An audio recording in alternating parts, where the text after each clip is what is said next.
Most people think of Hershey, PA. They think of three things: Hershey Park, Milton Hershey, and chocolate. An unusual pairing would be the paranormal and Hershey. But there's a place. It is one of the oldest establishments located in Hershey, Pennsylvania, and it's called the Union Canal House. It's been open as a restaurant for about 40 years. Well, they reopened. But it's been around since the French and Indian War. There's known to be some paranormal activity, so we chose that location and we were privileged enough to investigate a little bit. And we got a couple of statements, so stay tuned to check out our findings. I'm here with Deborah, the owner of the Union Canal House in Hershey. Hi, Deborah. Hi. Would you mind telling us a little bit about the experience that you've had here, paranormal experience?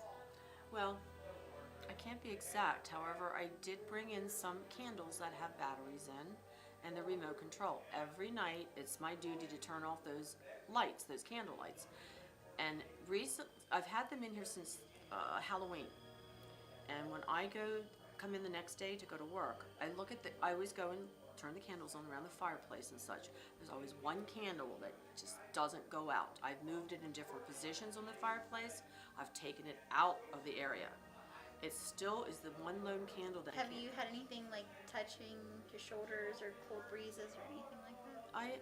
When we first bought the place, I was walking in through the service area and I saw a white shadow. I just looked around and felt something, and then I looked around. It was a little shadow, like a shadow of something, and I quickly dismissed it because I was so busy. I didn't really pay attention to it. But that's the only shadow experience I've had. The candles are the questioning thing in here at this point.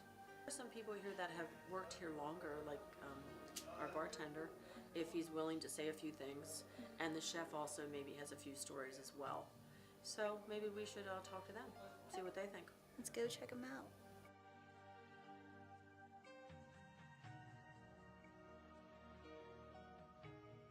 Things that happened to me, specifically in here. Upstairs we have a second floor and there's a very narrow hallway with rooms on both sides of the hallway, and it's carpeted.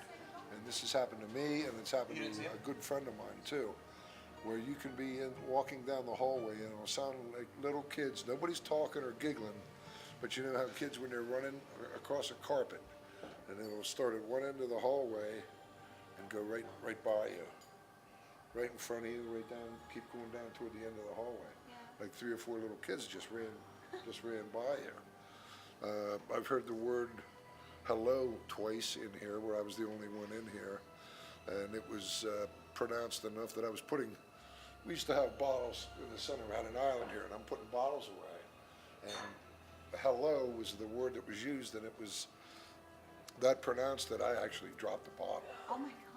And I got the chill, whatever that spine thing hits you like that.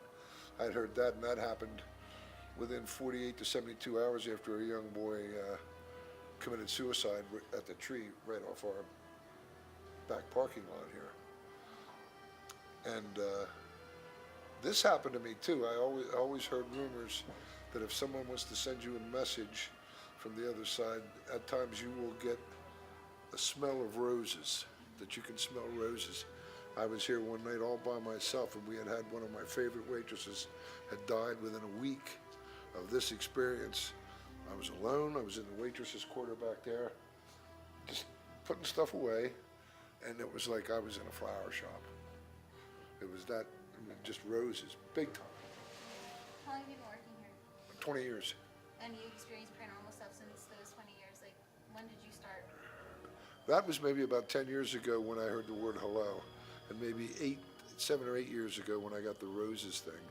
But our prior boss had books come off the bookshelf in the loft on the 3rd floor there that were like, someone was throwing books at him, and she, I don't know what she's thinking. And I had a guy that was staying upstairs. Now there's been the deed's been ongoing here as a bed and breakfast and lodging since 1751. I had a guy that was staying upstairs in a room for a couple nights, and he'd come down to the bar and eat every night. And he said, "You're not going to believe this." He said, but 4 or 5 o'clock in the morning, I woke up and I saw a procession of revolutionary soldiers marching, not walking, marching, whatever. It was in his bedroom. He was in bed, and they just were at the foot of his bed, and they just walked right into the wall, and kept going. Did you know the history when you started working here? Did you know about the whole I was in 1751, and I believe in paranormal, and I've seen enough things on TV. They have hotels and stuff in Arizona and that have been around since the 1800s that are supposed to be haunted. Well, hell, we've been here since 1751. Yeah. So there's a lot of souls that have come and gone through these walls. Now, we had a medium in here. I don't know if she was legit or not, but the woman I told you about that died, that I think that's where the roses came from. She was a believer, and she had a medium that she swore by and had her come in here. And she turned up a couple entities, if you will, that she claimed were here. One of them was a woman named Sarah, that her and her daughters or a couple of her children died here in a fire in the 1790s. Sarah was supposed to have been like the prominent entity, if you will. In the tunnel downstairs, she claimed she felt an Indian and a slave, because that was part of the Underground Railroad or tunnel in the 1800s. So throughout history, the Neff under coming part in? of the Neff, Union get in here. Canal House You're a was used during decoy. the French and Indian There it War. is. So this is what we're gonna check out right now. The tunnel was shut down, as you can see, because of the highway, but we've had pictures. People go down there. We should have lights in there. It was still, this is the part that wasn't shut down, obviously. So the tunnel would have kept going, but they had to block it out due to the highway.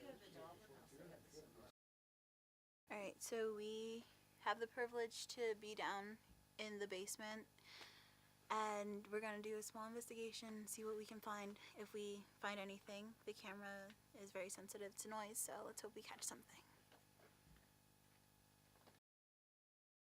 There's rumor that there is a ghost named Rebecca, and another rumor that there's a woman named Sarah who haunts the place.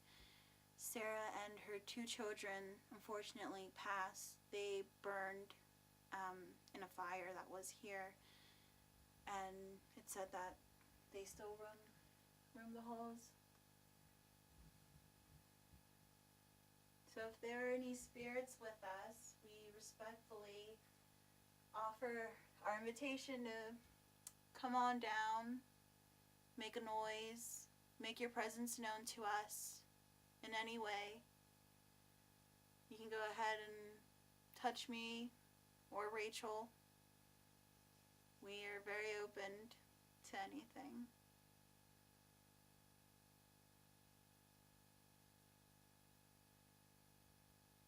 So spooky. It is. My left arm is like really cold. Like not even lying, my left arm is really cold. Like right here. Like my shoulder is just like cold, and I'm just like, but it's okay. They can keep doing what they're doing.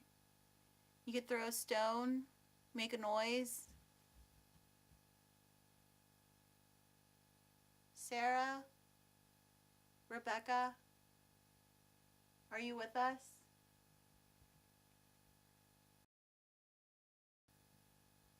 If there is anybody with us at this time, please make your presence known. Hit a rock. Throw a rock. Make a noise. Show your eyes. So Rachel and I have just finished our investigation and finished our little documentary. We have a little bit of, experience physically. Definitely something here. Interesting stories. And I hope you enjoyed our spooky adventure.